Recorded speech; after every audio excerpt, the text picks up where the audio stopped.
Hi everyone, in front of me I've got a HUAWEI MatePad 11.5 and let me share with you how to allow unknown sources on this device. So let's start with opening the settings, and here we have to scroll to find the security. Let's tap on it. Then let's scroll down and tap on more settings and find install apps from external sources, which is right here.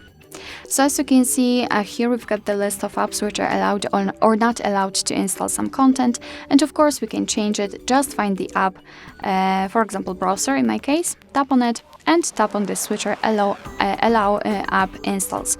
Here we've got the information because remember, you're doing it on your own responsibility. Some third-party apps aren't verified by the developer, so if you so you may put your data and actually whole device at risk. So really remember about that and choose the apps wisely. If you're sure that this app is okay, simply tap on enable, and from now on you can see that the browser is allowed to install some content.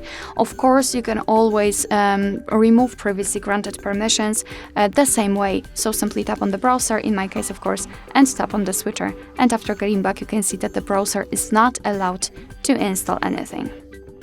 Alright, so that will be all. Thank you so much for watching. I hope that this video was helpful, and if it was, please hit the subscribe button and leave the thumbs up.